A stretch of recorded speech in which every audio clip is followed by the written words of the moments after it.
Nosso vídeo de hoje conta-nos a história de um lugar bastante triste. Triste ao quadrado, triste ao cubo, enfim, triste multiplicado por 1000. Neste local morreram mais de 1 milhão de pessoas durante a Segunda Guerra Mundial. É o campo de concentração de Auschwitz. Venham comigo, não saiam daí. Continuem em nosso canal.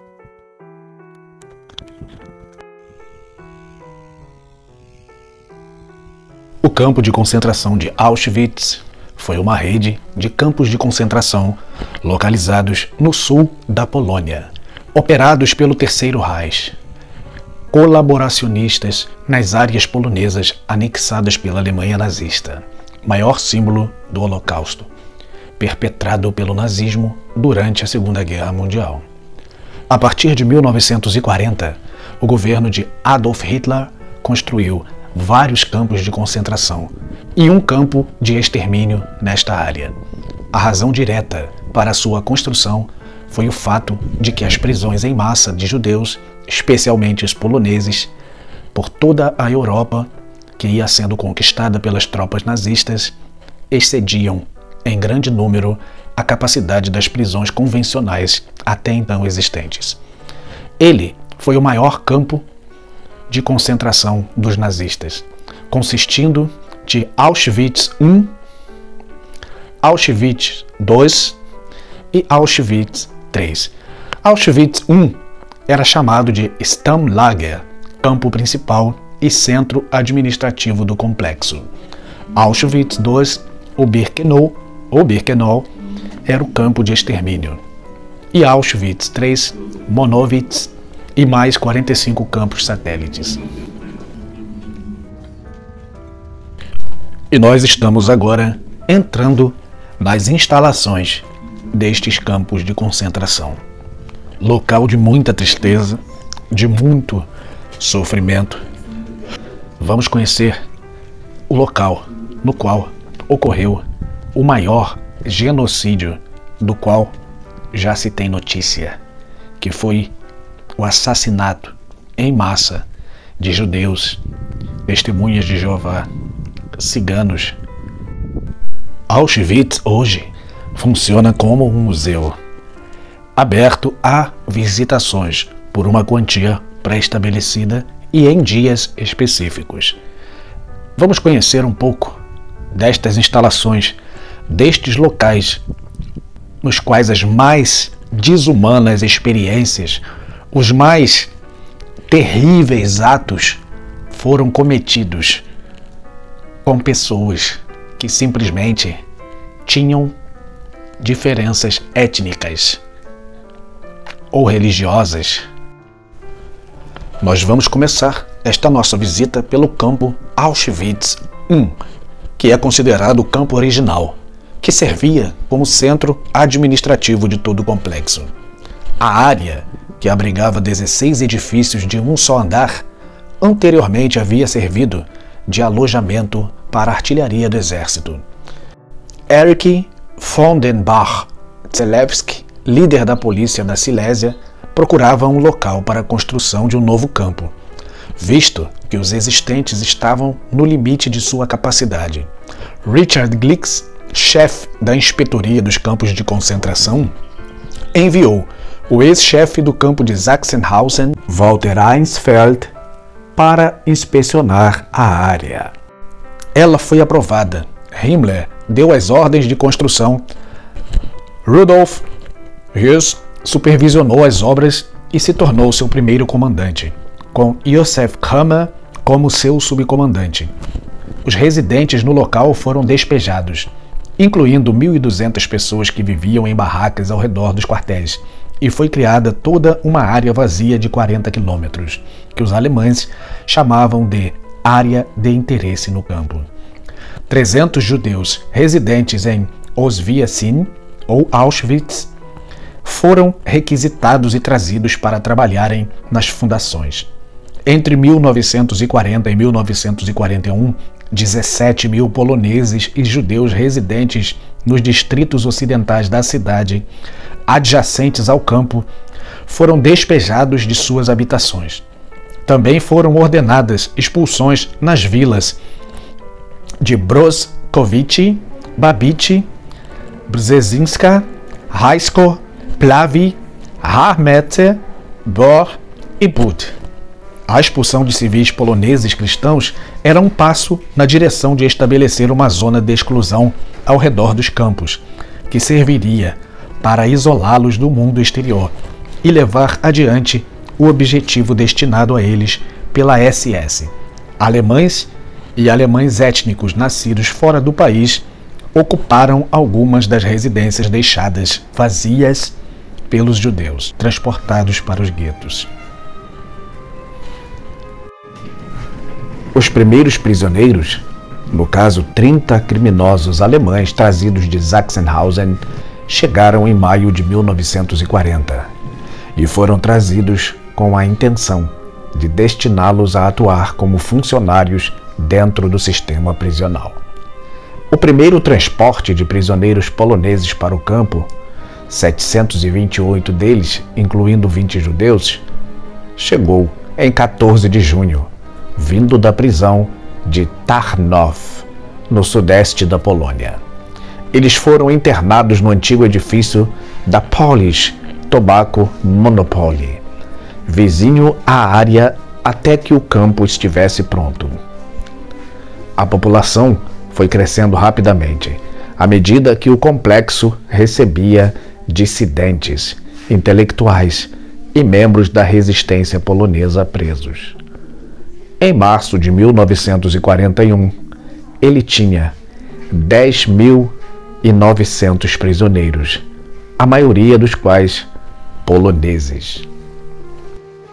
A SS selecionava alguns prisioneiros, geralmente criminosos alemães, como supervisores com privilégios sobre outros internos, os chamados capos.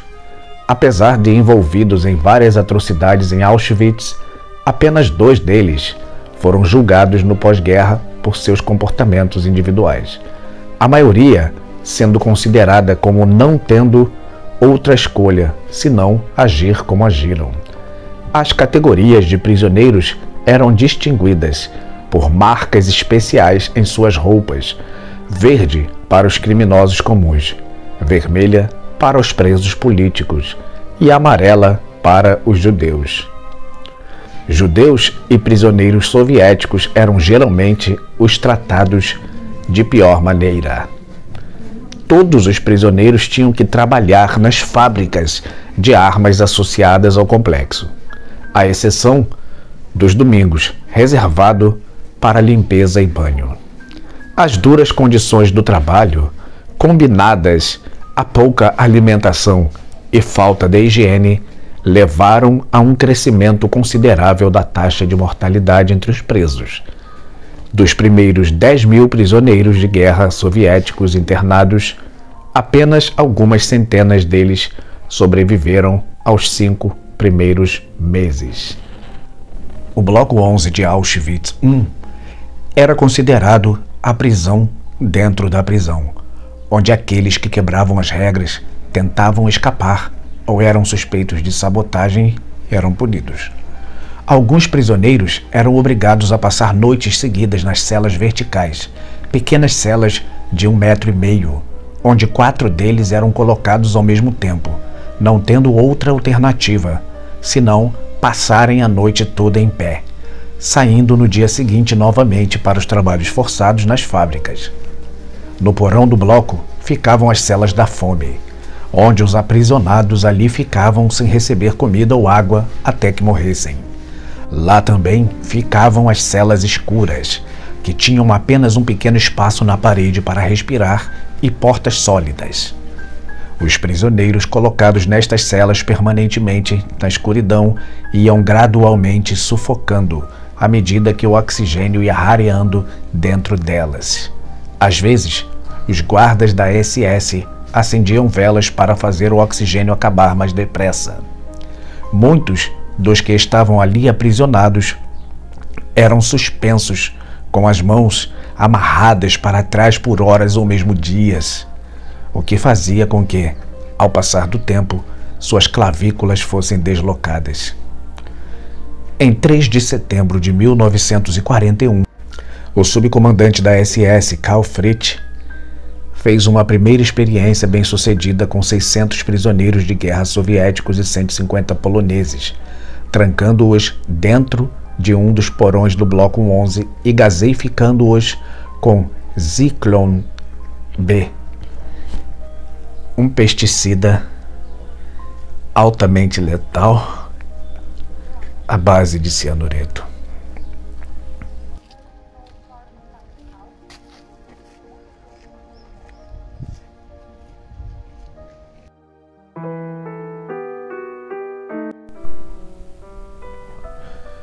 Auschwitz II, ou Birkenau, é o campo mais universalmente conhecido como Auschwitz, o campo de extermínio.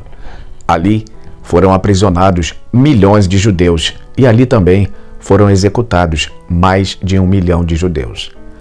Maior do que Auschwitz I, mais pessoas passaram por seus portões que pelo campo original. Sua construção começou em outubro de 1941. Para descongestionar o primeiro, foi construído para abrigar várias categorias de prisioneiros e funcionar como campo de extermínio nos moldes do imaginado por Himmler e pela cúpula nazista como a solução final para o problema judeu. O extermínio dos judeus como povo. A primeira câmara de gás construída era conhecida como a Pequena Casa Vermelha, uma pequena construção de tijolos convertida em instalação de gaseificação, colocando abaixo as paredes internas e construindo muros de tijolos no lugar. Ela tornou-se operacional a partir de março de 1942. Uma segunda construção, a Pequena Casa Branca, também foi convertida em câmara algumas semanas depois. Os nazistas haviam se comprometido com a solução final desde 20 de janeiro de 1942, após a Conferência de Wannsee. Em seu depoimento no julgamento de Nuremberg, em 15 de abril de 1946, o principal comandante de Auschwitz, Rudolf Höss, testemunhou que Heinrich Himmler havia-lhe pessoalmente ordenado que preparasse o campo para este propósito. Höss provavelmente enganou-se no ano em seu depoimento, na verdade. Deveria ser em 1942.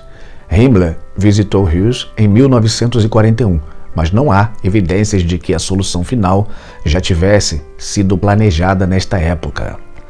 Mesmo a Conferência de Wannsee ainda não tinha sido realizada. As primeiras execuções por gás, usando Zyklon B, ocorreram em Auschwitz em setembro de 1941. No começo de 1943, os nazistas resolveram ampliar a capacidade de gaseificação em Birkenau. O crematório 2, originalmente construído como câmara mortuária, com necrotérios no porão e fornos no mesmo nível do solo, foi convertido numa fábrica de assassinatos, colocando-se uma porta à prova de gás no necrotério e adicionando-se entradas para o Zyklon B e aparelhos de ventilação para removê-lo depois das mortes. Este sistema começou a funcionar em março. O crematório 3 foi construído usando o mesmo método. Os crematórios 4 e 5, já planejados exclusivamente como centros de gaseificação, foram construídos na primavera de abril a junho, em junho de 1943. E neste mesmo mês, todos os crematórios estavam em operação. A grande maioria das vítimas foi morta entre este período. A última seleção de prisioneiros para as câmaras de gás ocorreu em 30 de outubro de 1944.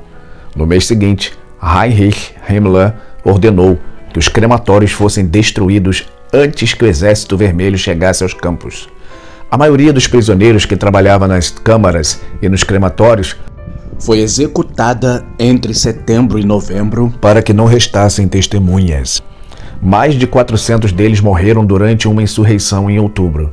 As câmaras de gás foram explodidas em janeiro de 1945 e documentos de toda a ordem queimados ao ar livre no campo. Este esforço nazista para destruir as provas do Holocausto foi denominado Sonderaktion 1005. Em 17 de janeiro de 1945, o comandante da SS em Berlim deu ordens para que todos os prisioneiros restantes nos campos fossem executados. Mas em meio ao caos da retirada nazista na época, a ordem não foi levada adiante. No mesmo dia, o complexo começou a ser evacuado. Em 23 de janeiro, o Canadá II, uma das seções dos campos onde eram empilhados e catalogados os pertences dos mortos, foi queimado e destruído. Cerca de 60 mil sobreviventes foram obrigados a participar de uma marcha da morte até o campo de Wodeslau. Entre eles, muitas crianças, de onde foram embarcados em trens de carga para outros campos. 15 mil morreram durante a marcha. Um grupo de 3.200 prisioneiros do subcampo de Javosno fez uma das mais longas marchas da morte de toda a guerra, percorrendo 250 quilômetros.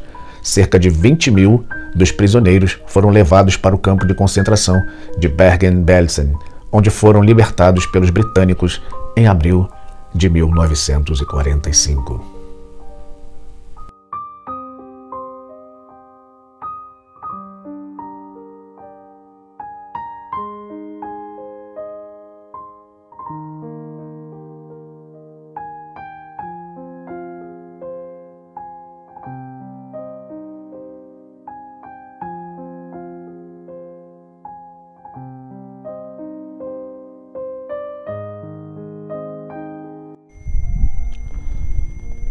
Pessoal, e assim nós encerramos mais um vídeo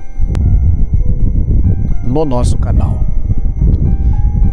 relatando este episódio que trouxe grande infelicidade para muitas pessoas, que destruiu muitas vidas, muitos sonhos, privou pessoas dos seus convívios, abreviou sonhos, abreviou vidas.